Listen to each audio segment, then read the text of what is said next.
While the iPhone 14 Pro Max isn't perfect, it's pretty darn close. Let me tell you why.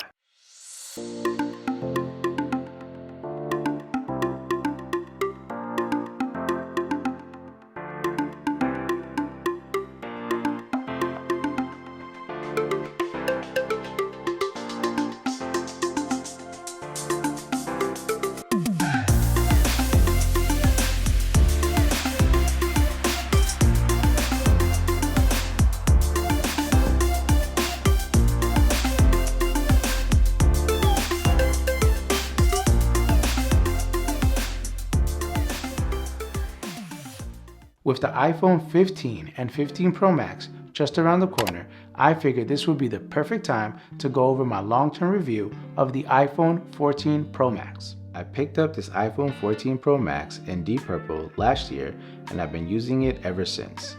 After nearly a year of use, I could say without a shadow of a doubt that this is one of the best smartphones available at the moment. Powering the iPhone is Apple's A16 Bionic chip that keeps the iPhone running smoothly and without any issues. Whether it's daily tasks like texting or scrolling online, or something a bit more intense like editing pictures right off the iPhone, the A16 Bionic has more than enough power and performance to get you through your tasks. The great thing about Apple's chipsets is that they come with plenty of headroom for the foreseeable future. So the iPhone 14 Pro should last another 3 to 5 years for those who want to hold on to their phones for a longer period of time.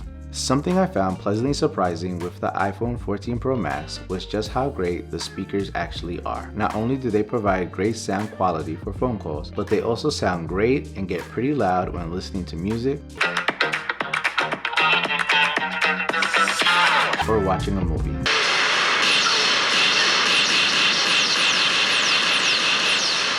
This only makes using your iPhone that much more enjoyable. One of the few ways I feel that the iPhone 14 Pro Max fell short was its battery life. Although it was still pretty good, I feel as though my experience with the iPhone 13 Pro Max was better. I can confidently say that I would get a day and a half of use out of the iPhone 13 Pro Max, or possibly up to 2 days, depending on how I would use it. With the iPhone 14 Pro Max, I've had to charge it daily towards the end of my day, since it can be down to 30% or lower in the evenings. Comment down below what your experience with the battery life on your iPhone 14 or 14 Pro has been like. One of the major differences between the 13 Pro and the 14 Pro that may be affecting the battery life is the always-on display, but more on that later. Every year, Apple tries to add new features to the iPhone to make it more enticing to upgrade to. This year, the 3 main features added to the iPhone 14 Pro Max were the Dynamic Island, the Always-On display, and the 48 megapixel camera. Starting off with the most hyped up feature on the iPhone 14 Pros, the Dynamic Island, which in Apple's words blends together hardware and software to give a better overall experience. So, after nearly a whole year, what has my experience with the Dynamic Island been like? Well, it's been pretty good. The Dynamic Island gives the iPhone 14 Pro Max a much cleaner and stylish look than that of an iPhone with a notch. It isn't as pronounced as the notch is and blends into the phone's display far better. It's also more functional than what some of the competition has done with their cutouts. Instead of just being a hole punch cut out for the camera, Apple has brought together hardware and software for an overall better use case. When listening to music, the Dynamic Island has the album art on one side and a waveform on the other. If you press down on the island, it will open up a smaller window that gives you a couple of more controls at your disposal, so that you don't have to leave the app that you're currently in to make some minor adjustments. On top of that, there are other actions you can take, like setting up a timer, which will also display up in the Dynamic Island, at which time you can switch between both apps by just tapping the island. What's more, you can use Apple Maps to get turn-by-turn directions from the Dynamic Island instead of opening the app completely.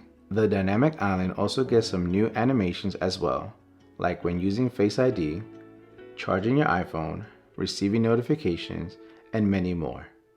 Overall, the Dynamic Island is a welcome new feature that I personally use often and appreciate. I hope that more use cases are added to this feature in the future to make it even better and more widely used. New to the iPhone, but not to smartphones, is the always-on display. This year, Apple has improved upon its ProMotion display technology, which can now go from 120 Hz all the way down to just 1 Hz. allowing them to bring their vision of the always-on display to the iPhone 14 Pros. In its initial use case, the wallpaper on the iPhone would dim but still be visible while highlighting the date, time, and widgets on the lock screen. Since the launch of the iPhone 14 Pros, Apple has updated this feature with a couple more options. Now you can turn on and off the wallpaper completely to have the same blacked out always on display experience found on Android phones. And you can also toggle on or off notifications as well for even more privacy and a cleaner look. Not a fan of either options for the always on display?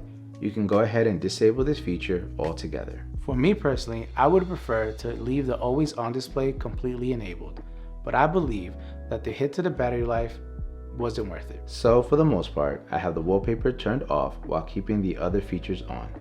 But every now and then, I turn the wallpaper back on and enjoy the look of Apple's iteration of the always on display. Apple is known for having one of, if not the best camera on a smartphone, especially when it comes to videos. And this year, Apple has made the jump from a 12 megapixel sensor to a 48 megapixel sensor on their wide camera. Here are some sample pictures taken right off the iPhone 14 Pro Max using the wide, ultra wide, telephoto, and 2x cameras.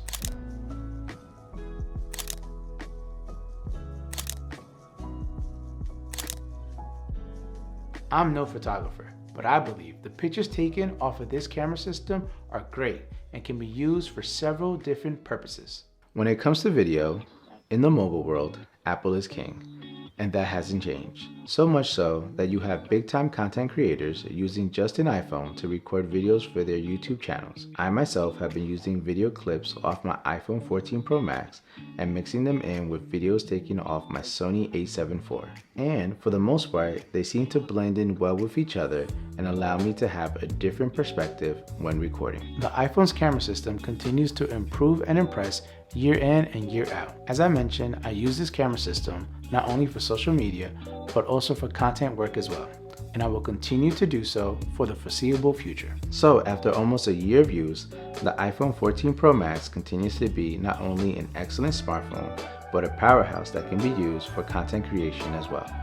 With its amazing performance capabilities due to Apple's well-engineered A16 Bionic chip, outstanding speakers, impressive new features like the dynamic island, the always-on display, and the 48 megapixel camera, the iPhone 14 Pro Max just fell a little short of being perfect. An improved battery life, the addition of USB-C, and possibly a refreshed design may be all that's needed to push the iPhone into a class of its own. Thanks for watching my long-term review on the iPhone 14 Pro Max. If you got any value from this video or found it entertaining, why not give it a like and subscribe? That alone helps out a lot. Other than that, thanks for watching, and I'll catch you in the next one.